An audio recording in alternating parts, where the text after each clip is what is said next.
My name is Nomsama Soka. I'm a speech therapist and audiologist. I'm also a mother to a 18-year-old son who was diagnosed with autism. I also have other two children. Due to my son being diagnosed with autism, I ended up starting up an organization called MOCA, which means Mothers of Children with Autism. Autism somehow affects your marriage in the sense that the attention that you're supposed to be giving your spouse, it ends up being your child. He becomes the main center of, focus or, attention, in that sense that you always have to check on him, see if he's not,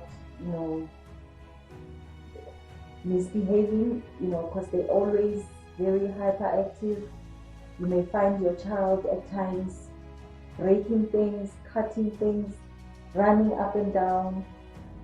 And as a couple, there's not, you don't have that thing in that environment that is like peaceful. You're always anxious. So during my, early stages of discovering that my son is autistic, I kind of, even forgot that I had a husband, because I had to feel focused on my son and give him the attention that he required. And also even socializing with friends was somehow affected.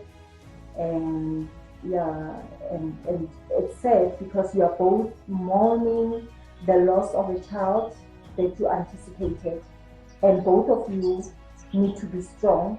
So you find that you're not even able to reach out to him because you are also broken. It's like two broken people that are just coming together and having to be strong for each other and the child at the same time. So I would say preferably couples, if they discover that they've got an autistic child, they must also get a bit of counseling, because it's easy that they may end up divorcing if the relationship is not strong enough.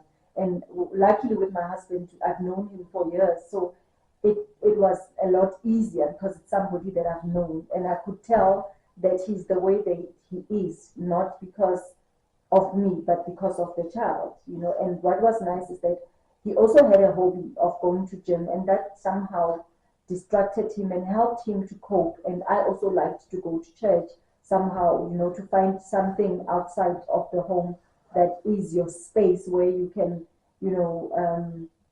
heal or get comfort.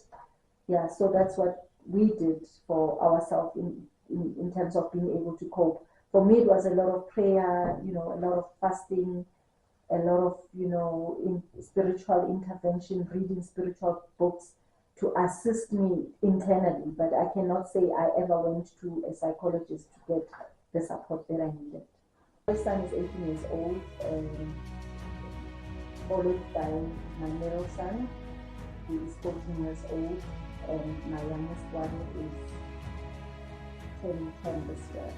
So you can imagine that the eldest son is the one who's autistic. So in that sense, him being autistic somehow affected the relationship with the other sibling, because he's the eldest and they're supposed to learn from him. But because he's autistic, it was difficult for the other two to learn certain things. And I would even feel much more for my middle son, because imagine he needed a brother that was supposed to show him how to do certain things in life, and he had no one to show him certain things. He's older, but in terms of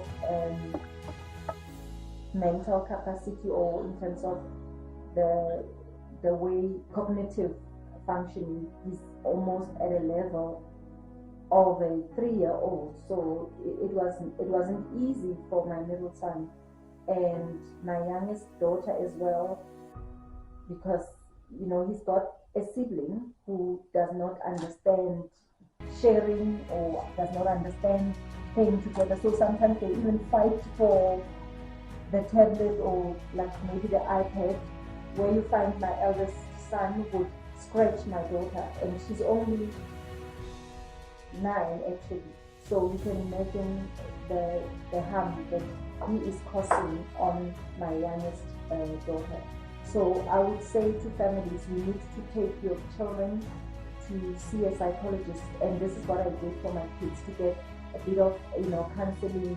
Let my daughter go for play therapy, and also get into equine therapy. So the educational, actually the clinical psychologist that I had, also suggested that I should take all my kids for horse riding.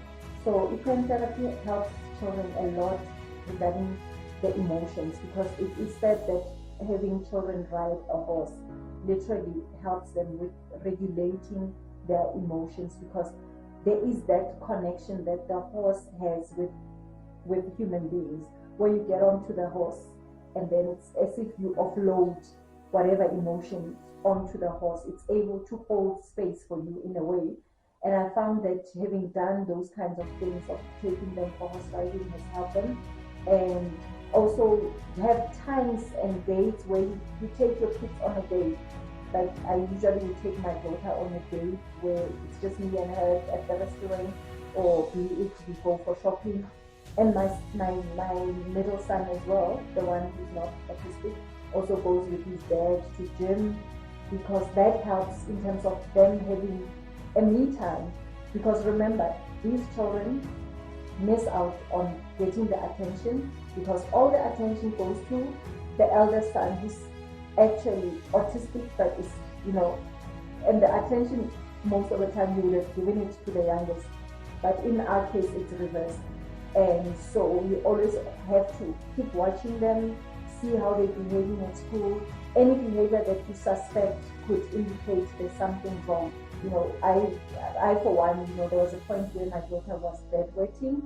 It's not something to ignore. You need to find out what could be the cause of her having, that, and get somebody to assist you to deal with it, be it medically or through a psychologist. Yeah, so you need to get the help as a family if you are raising children, one of your kids living with autism, and the siblings requires a lot of support.